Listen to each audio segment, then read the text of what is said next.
survivor of two, not one, but two domestic violence marriages.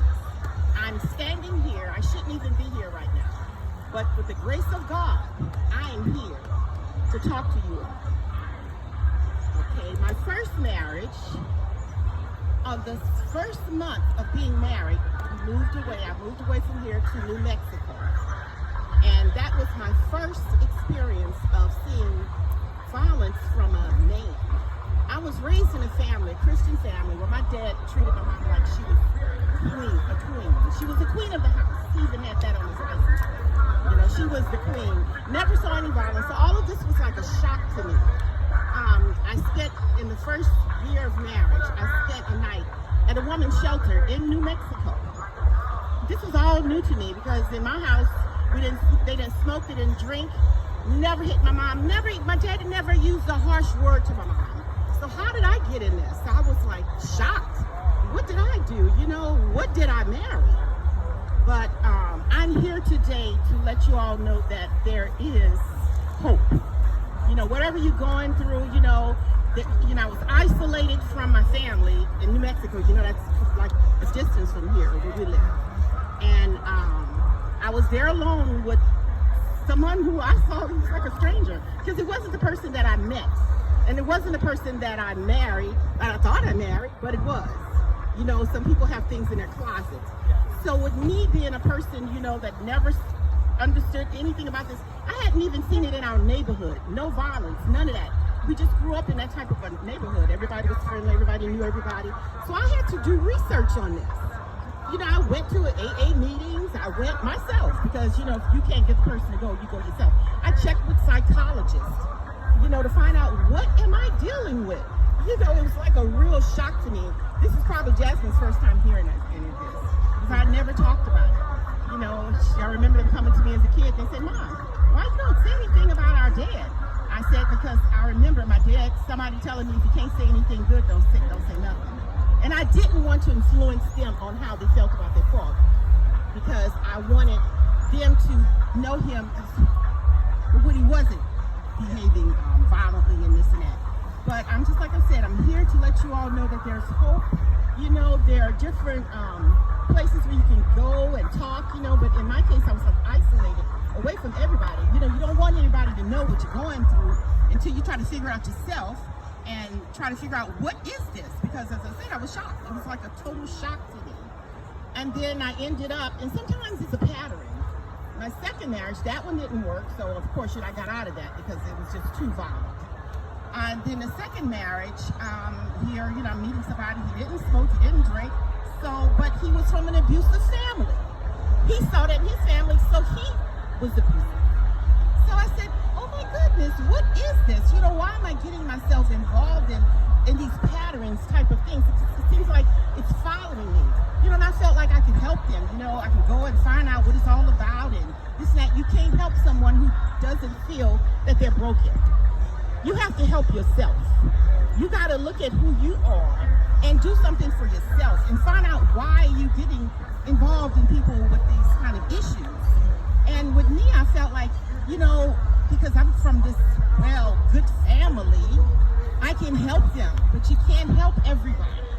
You can take the horse to the trough and try and get him to drink the water, but if he's not thirsty and he doesn't want to drink, he's not going to drink. He's going to do it on his own time.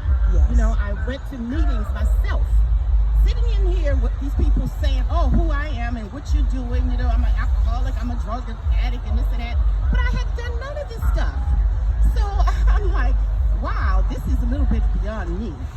So, what I did, I went to my higher power, and I asked God, I said, Lord, just get me out of this situation. Help me with this, situation, because I really, truly don't understand why somebody is doing something that is harming themselves, and it just didn't make any sense. I would ask them, why do you do this? I know it's an instant high and it's an instant fix, but it's not permanent. And I found that the only permanent solution to all of this stuff is to go to God, to go to Him to help you out, but you still can't. You can pray for people and you can ask God to help them, but until they want to be helped themselves, they don't on their own. It's best to leave them alone. And also when you're looking for a mate, you look to God first and then you also need to find out who you are as a person, because sometimes you can get in these relationships and people will make you feel insecure about yourself, feel down and this and that.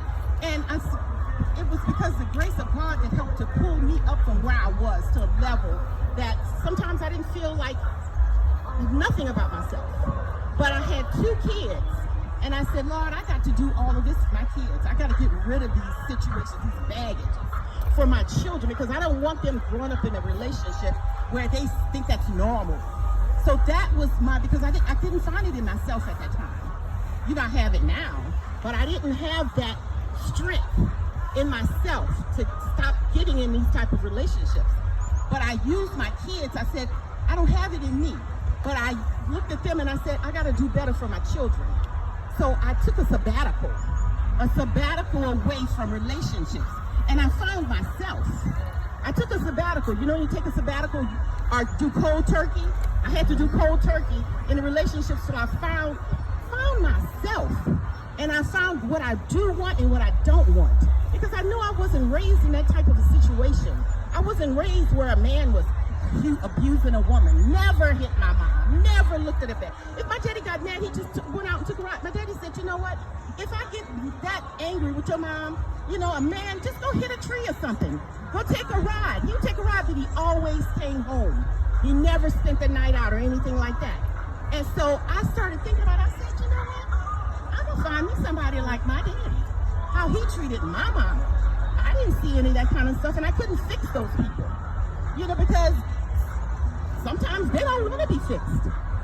You know, sometimes people have death wishes about themselves.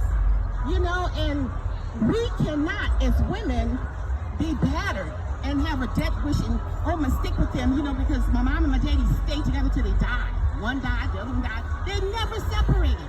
And, you know, I felt like, okay, I'm going to make this work. I'm going to fix him. I'm going to help him. I'm going to get him treatment. No, my husband was an engineer working for AT&T. They put him in the best of facilities. 30 days eating lobster and all that kind of stuff. And guess what he did? He was the leader of the crew. The leader, oh, he did well. As soon as he got out, he went back and did the same thing. It started all over because he still didn't know. Well, honestly, I don't think he wanted to change. Because he enjoyed that high. He enjoyed this kind of stuff. But it wasn't for me. And I hope that any of y'all, if you're going through anything like that, look at yourself. If you can't pull it from yourself to get out of it, do it for somebody else. Do it for your child. Do it for your grandkid. Because you don't want this to continue. You don't want it to be a pattern. You don't want it to be something that is going to be like, okay, this is their legacy. No, you don't want that. You want to stop it. Stop it completely. And I asked God, I said, Lord, after my sabbatical and finding myself, I said, okay, I'm ready now. I'm ready to accept, you know, this good thing. You know, I want a good life for the rest of my life. So I met my husband, my third. I'm on my third marriage. And 3 is the charm. Because God sent me just what I needed. He knew what I needed. No drug abuse, no physical abuse, no substance and nothing. Treats me like I'm Queen Sheba, like what my dad treated my mom, like I'm the Queen Sheba, really. And he knows about what I went through. And sometimes it's not good to tell your significant other. If they're not a true man, don't tell them about what you went through with the last relationship, thinking that they're going to help you. No, they get worse because they sometimes feel you dealt with that. Oh, I can do anything to her. No, you don't have to tell your mate everything, especially your bad past, unless you know you got a true man who can accept that. Because I told the second one about it, and he was even worse. Wow. He was worse. He may not have been drinking, smoking, or doing any kind of alcohol, but the man was a physical abuser. He was a true physical abuser because he had watched his mom being abused. Wow. And, you know, look at the patterns. Look at the families that they come with. You know, it's not all the time. Sometimes people are just the opposite. They're raised in a family that's abusive. They don't want that. But sometimes it gets in you. And you feel that's normal. You gotta break that abnormal normalcy. Break that pattern. Because it's not okay for a man to hit a woman. It's not okay for a man to be physically abusive to a woman. I've had a gun held at me with one bullet, with the barrel turned. The Russian roulette game thing? Yes, I've dealt with that, but I'm still here. I'm still here to tell my story. I'm still here. I've had even worse things. Well, I think that was the worst, but I've had some even really terrible things done, but I think that really was one of the worst. But I'm still here to let you know that there's a choice. You can make a choice. You don't have to, threaten you. Okay, you leave. I left one time and when I was in New Mexico and caught a ride by a stranger and was going to the next city, which was 20 miles away, praying, Lord, please don't let this man do anything to me in this car. Got to the bus station. He comes there with the gun. If you get on the bus, I'm going to kill everybody in here.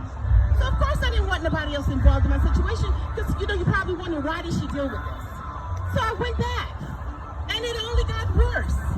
But you gotta make up your mind that this is it. Cold, like my daddy would say, cold turkey, like you're an addict. Cold turkey it. You don't date them, you don't call them, don't let them do any kind of communication with you. Get rid of them and start your life over. Yes, ma'am. Because you can do it. Thank you.